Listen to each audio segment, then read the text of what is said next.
రాష్ట్రంలో జగన్మోహన్ రెడ్డి గారు వైకాపా పార్టీ అధ్యక్షులు వారికి బాగా అర్థమైంది. తాను రాష్ట్ర ప్రజల్ని ఆట్టే కాలం మోసం చేయలేను, పదే పదే మోసం చేయలేనని ఆయనకు అర్థమైంది. అందుకే నిన్న 13వ తారీఖున పోలింగ్ జరిగింది. 13వ తారీఖు మధ్యాహ్నానికే అర్థమైపోయింది ఆయనకి. ఎప్పుడైతే పోలింగ్ బూతుల దగ్గర బారులు తీరి ఓటర్లు నిలబడ్డారో, తెల్లవారుజామున వచ్చే ఓటర్స్ అందరూ కూడా పోలింగ్ బూతుల దగ్గర క్యూలు తేరారో అతనికి అర్థమైంది. తన చీటీ చించేశారనుకున్నాడు, తన దుకాణం బంద్ అయింది అనుకున్నాడు, తన ఖేల్ ఖతం అనుకున్నాడు. అతను ప్లాన్ బి ప్రవేశపెట్టాడు. ప్లాన్ బి అంటే అరాచకం. ఇదంతా ముందుగా వాళ్ళు ప్లాన్ చేసుకున్న కుట్రలో భాగం. అది ప్లాన్ బి. అరాచకం మొదలుపెట్టారు. పోలింగ్ బూతులు క్యాప్చర్ చేయాలని మొదలుపెట్టారు. పోలింగ్ బూత్లో ఎక్కువ మంది తెలుగుదేశం పార్టీకి సానుభూతి పరులు ఓటర్స్ కనపడితే అక్కడ విధ్వంసం సృష్టించడానికి ప్రయత్నం చేశారు. ఈ రకంగా అలజడి సృష్టించి వాళ్ళ ఓట్ల వరకు వాళ్ళు వేయించుకొని మిగతా ఓట్లు పోలింగ్ బూత్లోకి రాకుండా, ఓట్లు వేయకుండా చూడాలని ప్లాన్ బిని ప్రవేశపెట్టారు. కానీ ఓటర్లందరూ కూడా అకుంఠితమైన దీక్షతోటి, అచంచలమైన విశ్వాసంతో ఈ నరరూప రాక్షసుడు వెళ్ళిపోవాలి, చంద్రబాబు గారు రావాలి, ఆ ఎన్డీఏ కూటమి రావాలి, అప్పుడే ప్రజాస్వామ్యం రాష్ట్రంలో పరిఢవిల్లుతుంది, అప్పుడే రాజ్యాంగపరమైన పరిపాలన వస్తుంది, అప్పుడే ప్రజా పరిపాలన వస్తుందన్న నమ్మకంతో వాళ్ళు చూపించిన ఆశలకి ఆశపడలేదు. వాళ్ళు ప్రలోభపెట్టారు, ప్రలోభపడలేదు. వాళ్ళు భయపెట్టారు, భయపడలేదు. కర్రలతో కొట్టారు, భరించారు. రక్తం ధారలుగా కారుతున్నా కూడా భరించారు.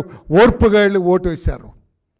మరి ఒక మహిళ తల చితికిపోయినా కూడా నేను ఓటు వేయాల్సిందని ఆ మహిళ చెయ్యి అడ్డం పెట్టుకొని పోలింగ్ బూత్లోకి వెళ్తే నరహంతకులైన వీళ్ళ గుండె మనస్సు కరగలేదు. అంతటి దుర్మార్గులు వాళ్ళు. రాష్ట్రం అంతా కూడా అన్ని చోట్ల అరాచకం సృష్టించారు, దౌర్జన్యం సృష్టించారు. ఓడిపోతూ ఉన్న నిరాశ నిస్పృహలు వాళ్ళకి వెంటాడుతూ ఉన్నాయి. నిరాశ నిస్పృహలతోటి వైకాపా పార్టీ, జగన్మోహన్ రెడ్డి గారు అనే టీం కొట్టుమిట్టాడుతున్నారు. ఫ్రస్ట్రేషన్ అంటాం ఇంగ్లీష్లో. ఫ్రస్ట్రేషన్తో కొట్టుమిట్టాడుతూ ఇష్టం వచ్చినట్లుగా అలజలు సృష్టించి కనిపించిన తెలుగుదేశం పార్టీ కార్యకర్తలందరూ కూడా కొట్టాలని భావించారు. లేదా మాచర్లలో ఏంటండి అరాచకం ఏంటండి? అలా పోలీసు వ్యవస్థ అసలు ఉన్నదా? పోలీసు వ్యవస్థ వెంటనే ఆ పిన్నెల్లి బ్రదర్స్ ఇద్దరిని కాళ్ళు కొట్టి లోపల పడేద్దండి, మెడబెట్టి గంటి లాకప్లో తాళం వేసేద్దు. లాకప్కి వాళ్ళిద్దరిని ఎట్లా అలౌ చేస్తారండి? ఆ వీడియో మావాడు కారులో వెళ్తూ వీడియో తీశాడు. అక్కడ ఏదో యుద్ధానికి వెళ్తున్నట్టుగా రాడ్లు పట్టుకొని, కర్రలు పట్టుకొని, కత్తులు పట్టుకొని వాళ్ళు వెళ్తూ ఉంటే చోచం చూస్తారా పోలీసులు? తమాషా చూస్తారా పోలీసులు? మీరేమో సినిమా పోలీసా? మీరేమన్నా నిజమైన పోలీసా? చట్టాన్ని కాపాడవలసిన మీరు, ధర్మాన్ని కాపాడవలసిన మీరు, చట్టబద్ధంగా వ్యవహరించవలసిన మీరు కర్రలు కత్తులతోటి వాళ్ళు వెళ్తుంటే చోద్యం చూస్తారా? వాళ్ళు కార్డన్ చేయొద్దు, వాళ్ళు పికప్ చేయొద్దు, ప్రివెంట్ వర్క్ చేయొద్దు, ఏం చేయకుండా చోద్యం చూస్తున్న ఈ పోలీసు వ్యవస్థని ఏమనాలో మాకు అర్థం కాలేదు. ఎలాగో వాళ్ళు బయట తిరిగి అర్హత ఏముంది? పిన్నెల్లి బ్రదర్స్కి కాళ్ళు ఎరగొట్టి లోపల పడేయాల్సింది పోయి ఎలవ్ చేస్తారా? అక్కడ చంద్రగిరిలో ఆ నాని అతను చాలా డొసైల్ మ్యాన్, చాలా మెతక మనిషి, మంచివాడు అతను ఇష్టం ఆయన చంపాలని ప్రయత్నం చేశారు. That is a clear case of attempt to kill him. అతను చంపడానికి ప్లాన్ చేశారు. ఎందుకంటే ఆ చెవిరెడ్డి ఫ్యామిలీ, చెవిరెడ్డి తండ్రి కొడుకు ఓడిపోతున్నారు. అక్కడ వాళ్ళకి స్పష్టంగా తెలుసు తాము ఓడిపోతున్నామని. అందుకే మా నాయకుడు నానిని లేపేద్దామని ప్లాన్ చేశారు. పోలీసులు చోద్యం చూస్తున్నారు. అక్కడ ఉన్న డిఎస్పీ అతను సినిమా డిఎస్పీ, నాటు ఒరిజినల్ డిఎస్పీ లాగా కనపడలేదు నాకు. ఓ సినిమా పోలీసులా కనపడ్డాడు డిఎస్పీ. అంతా జరుగుతుంది. అక్కడ తాడిపత్రిలో వాట్ ఇస్ దిస్ తమాషా? ఈ చెవిరెడ్డి బ్రదర్స్ని అరెస్ట్ చేద్దండి. బ్రదర్స్ తండ్రి కొడుకుల్ని బయట తిరిగి అర్హత ఉందా వాళ్ళకి? కాళ్ళు ఎరగొట్టి మొత్తం బట్టలు తీసి లోపల పడేయాలి ఇద్దరిని. బయట తిరిగి అర్హత లేదని చెప్పాలి వాళ్ళిద్దరికి. అటువంటిది ఇష్టం వచ్చినట్లుగా జీ హుజూర్ అని పనిచేస్తారా? ఏం పోలీస్ అయ్యా మీరు? తాడిపత్రిలో ఎవరే అతను అనకూడదు, అతను పెద్దారెడ్డి. ఏం పెద్దారెడ్డి? పేరు పెద్దారెడ్డి కానీ చాలా చిన్నారెడ్డి అతను. బుద్ధి లేని రెడ్డి అతను. పేరు మాత్రం బ్రహ్మాండ పెద్దారెడ్డి అని పెట్టుకున్నాడు. ఏమే అసలు మనిషివేనాను? మానవత్వం ఉందా? అక్కడ పోలీసులు ఆ చైతన్య రెడ్డి, అతను DSP Chaitanya, most useless police officer.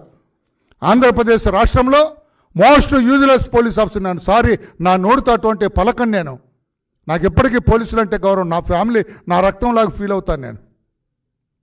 అతను ఎంత ఎస్కట్ లాగా తిరుగుతున్నాడు డిఎస్పీ. నువ్వు ఎమ్మెల్యే అయితే నాకేంటి, నువ్వు మినిస్టర్ అయితే నాకేంటి, మెడబెట్టి వేస్తావట దెబ్బ లోపల పడతావని చెప్పొద్దు. ఎస్కట్ చేస్తున్నాడు, ఫాలో అవుతున్నాడు పెద్దారెడ్డిని. తీసుకెళ్ళి లోపల పడేయాలా, లాకప్లో పడేయాలా, ఏదో ఊరు తీసుకెళ్ళటం ఏంటి? ఎంత అరాచకం చేశాడండి అక్కడ, ఎంత అరాచకం చేసిన వ్యక్తి అతను. ఈ రకంగా చేస్తుంటే ఇది ఎక్కడే లా అండ్ ఆర్డర్, ఇది ఎక్కడ శాంతి పద్ధతులు అని చెప్పి కూడా నేను అడుగుతూ ఉన్నాను. నేను అన్ని చోట్ల అనంతపురం జిల్లాలో ప్రతి చోట దాదాపు 119 చోట్ల 119 కాన్స్టిట్యుయెన్సీస్లో ఈ అరాచకం జరిగింది. 119 విక్టిమ్స్, 25 కాన్స్టిట్యుయెన్సీలు, 25 కాన్స్టిట్యుయెన్సీలో 119 సంఘటనలు జరిగినాయి. శాంతి భద్రతలు సజావుగా ఉన్నట్ట, శాంతి భద్రతలు సజావుగా మెయింటైన్ చేస్తున్నట్ట. అందుకే చంద్రబాబు నాయుడు గారు చెప్పారు, మీరు గవర్నర్ని కలవండి. గవర్నర్కి ఒక టీం ఫామ్ చేశారు మా 7గురితోటి. మీరు 7గురు వెళ్ళి గవర్నర్ గారిని కలిసి రాష్ట్రంలో శాంతి భద్రతలు ఎలా ఉన్నాయో ఆయనకి తెలియచేయండి, సాక్ష్యాధారాలతో సహా తెలియజేయమని చెప్పారు. 5 గంటలకు వెళ్తున్నాం, గవర్నర్ గారిని కలుస్తాం. తర్వాత మేమందరం కూడా రేపు ఈ నైట్ కానీ రేపు ఉదయం కానీ బయలుదేరి మాచర్లు వస్తాం. మాచర్లలో పర్యటిస్తాం. మేము మా కేడర్కి ధైర్యం చెప్పవలసిన అవసరం ఉంది. ధైర్యం చెప్పవలసిన పోలీసులు నిస్తేజంగా ఉన్నారు. శాంతి భద్రతలు సజావుగా ఉన్నాయి, మీకేం భయం లేదని చెప్పవలసిన పోలీసులు నిస్తేజంగా ఉన్నారు. They are staring at the incidents. అందుకే మేము మా కమిటీ వెళ్తాం, కమిటీ పర్యటిస్తాం. మాచర్ల, తాడిపత్రి, నరసరావుపేట, అనంతపూర్, చంద్రగిరి వీటన్నిటిలో కూడా ఈ కమిటీ పర్యటిస్తుంది. అక్కడ ఏమేమి జరిగిందో వాస్తవాలన్నీ కూడా సేకరించి మా చంద్రబాబు నాయుడు గారికి ఒక నివేదిక కూడా ఈ కమిటీ ఇస్తుందని చెప్పి కూడా తెలియచేస్తున్నాం. గవర్నర్ గారు కూడా దయతో రాష్ట్రంలో ఏం జరుగుతుందో కూడా చూడాలి. ఏ రకంగా వ్యవహరిస్తున్నారో కొంతమంది పోలీసులు ఇంకా కూడా జగన్మోహన్ రెడ్డి గారు కనుసన్నల్లో నడుస్తున్నట్టుగా ఉంది. అది సరైనది కాదు అని చెప్పి కూడా తెలియజేస్తూ చట్టబద్ధంగా వ్యవహరించండి, మీ పరిధిలో మీరు వ్యవహరించండి. You are answerable to the public, not to Jaganmohan Reddy, not to Chevireddy, or not to Peddareddy or Kethareddy.